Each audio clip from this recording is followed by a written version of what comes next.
were in Fitchburg this morning. We were in West Salem. We were in Altoona. We were in Stevens Point.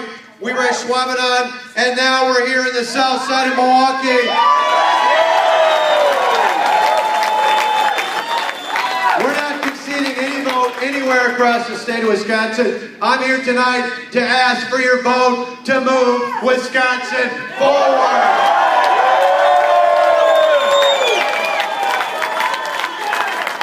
Ask for your vote for me. I'm here to ask for your vote for Rebecca Clayfish, because remember, you got to connect the line for her as well. I'm here to ask for your vote for Van Wangard down in Racine County. I'm here to ask for your vote for Scott Fitzgerald down in Dodge County. I'm here to ask for your vote for Terry Moulton in the Chippewa Valley. And I'm here to ask for your vote in North Central Wisconsin for Jared Petrowski, because Together, we're going to move Wisconsin forward. Now,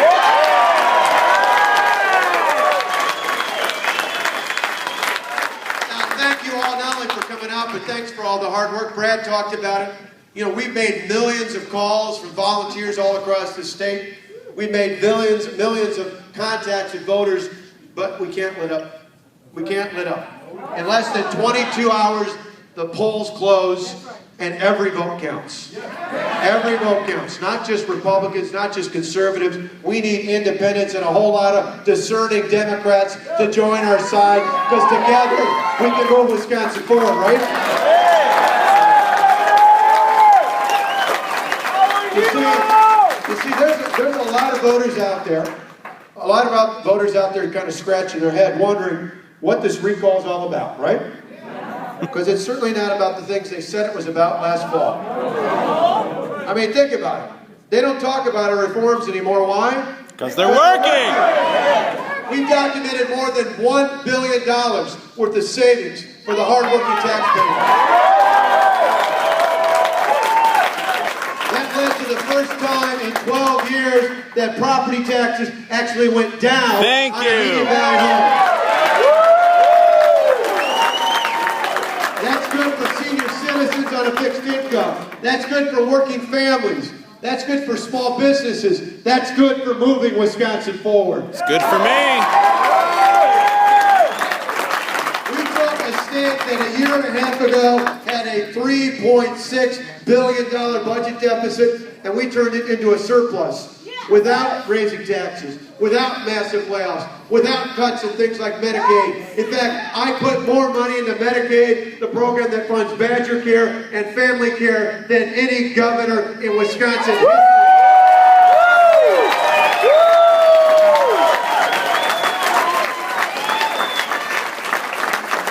And they certainly don't talk about jobs anymore. You know, after 2 or 3 months of all those attack ads about jobs, they don't talk about it much anymore. Why?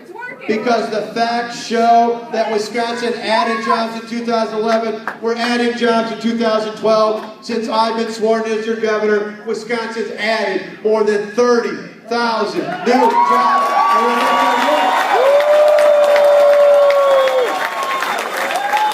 We're not done yet. We're not done. We've got a job to do to put more of our friends and our neighbors and our family members back to work. And the way that you do that is by creating a better business environment. A better environment for small businesses to grow and prosper. For small businesses and family farmers and manufacturers and others out there. That's what this change is all about. You know, 2 years ago when I ran for governor, when I saw the fiscal and economic crisis in this state, I said we got to change things. Remember back then when Jim Doyle was the governor? Not only did we inherit a $3.6 billion budget deficit, not only did taxes go up during that time frame, but Wisconsin had lost more than 100,000 jobs, and our unemployment rate was over 9%. We had to fundamentally turn things around. But worst off, people just didn't have hope for the future. Statewide, a survey was done of our employers, and only 10%, just 10% thought we were heading in the right direction. That same poll was taken early this year, and you know how many employers in the state think Wisconsin's heading in the right direction? 94%.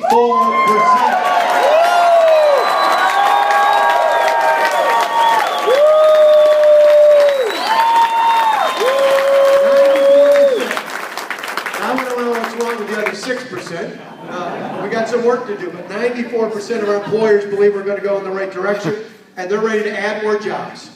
But you know, on survey after survey, we just saw it the other day in the front of the newspaper. It said, hiring outlook bullish. Employers are ready to go. We went from the bottom 10 of states to do business in to finally breaking the top 20 earlier last month. We're headed in the right direction. We're turning things around. We're moving this country forward. But do you know what the biggest concern for employers is? The biggest thing that's holding people back from adding even more jobs? Recall! The recall. In survey after survey after survey, it's the recall. And I can understand why. Because I spent the last year and a half nearly every day visiting farms and factories and small businesses all across Wisconsin. And I hear what I see in these surveys. Employers like the direction we're headed. They like the opportunity to add more jobs in the state that's willing to work with them. But they're scared to death about going backwards and not forward. And I understand it. Think about it. Our opponent, the mayor of Milwaukee, after 50 days,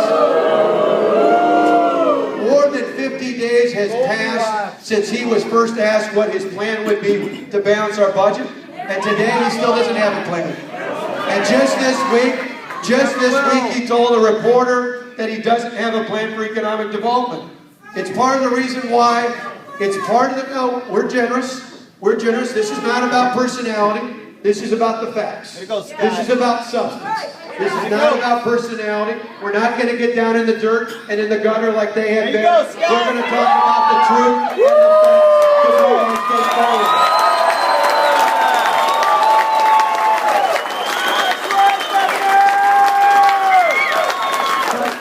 But the facts are the facts. Even here in Milwaukee, the Milwaukee Journal-Sentinel endorsed me because we had a plan to move the state forward, to take on the fiscal problems of the state, to take on the economic challenges of the state, and they pointed out in that editorial that one of the downsides of my opponent is that he doesn't have a plan for economic development in Milwaukee. He doesn't have one for the state. And all we need to do is look at what's happened, sadly, here in the last 8 years in Milwaukee. Taxes and fees have gone up 43%. Sadly, unemployment has gone up by more than 26%. And worst of all, because I love Milwaukee. My boys were born in Milwaukee. My wife was born in Milwaukee. I love the people of Milwaukee, which is why I want leadership that's going to help grow jobs in Milwaukee with a real plan to move our state forward.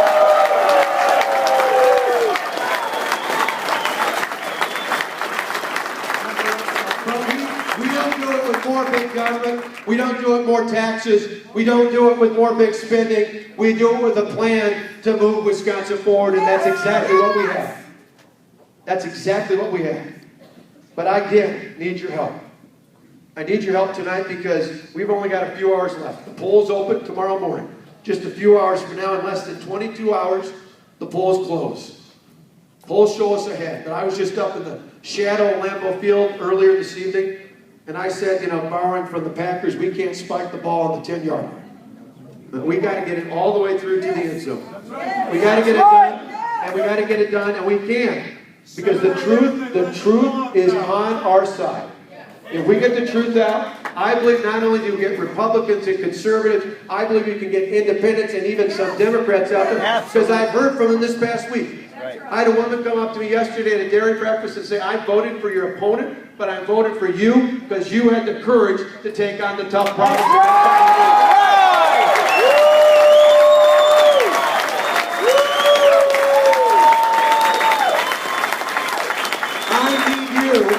I need you and everybody all across the state who believes in the same things we believe in. I need you to help us find those voters.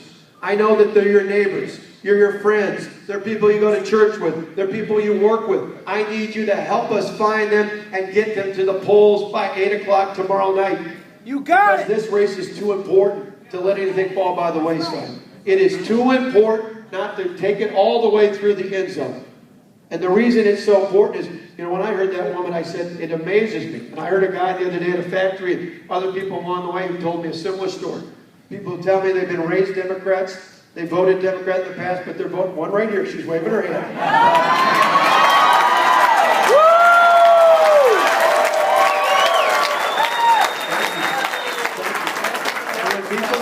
when people tell me that, it touches my heart. But it amazes me because when they talk about the courage that we had to take on these fiscal and economic challenges, I said my parents are here today. Lou and Pat Walker on the side, sitting down over here.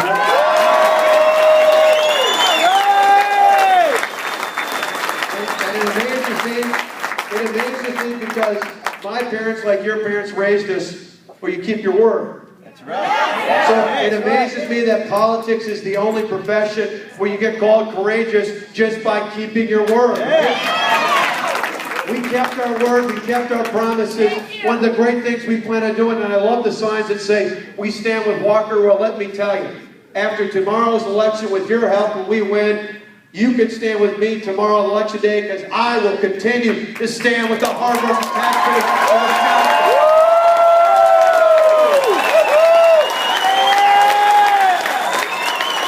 That's what this is all about. That's what it's all about. But when I think about courage, that courage doesn't come from politics. That courage comes from the people of Wisconsin. You see, as I've traveled this state almost every day for the past year and a half, I've gone to factories and farms, I've gone to small businesses, I've gone to churches and clinics and schools all across the state. And from one end of the state to the other, I find people just like Tonette and I. I find moms and dads and grandmas and grandpas before them. I find moms and dads who go off to work and work hard every day.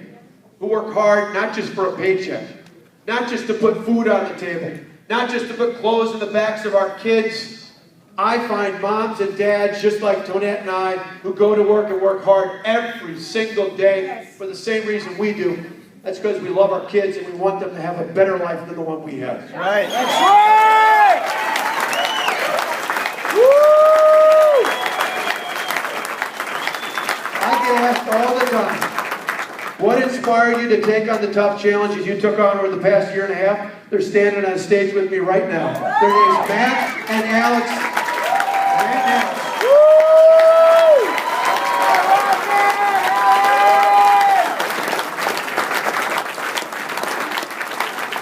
I think of my kids and I want to make sure they inherit a Wisconsin at least as great as the Wisconsin I grew up in. That's what this election's all about. Matt and Alex and every other kid and grandkid here tonight, every other one across the country, or across the state, I should say. Every other kid and grandkid in this state, that's what this election's about. It's to make sure they can grow up in a better home, in a better community, and after tomorrow, yet again, a better Wisconsin than the one we inherited. With your help tomorrow, we're going to do that so we can move Wisconsin forward. Thank you.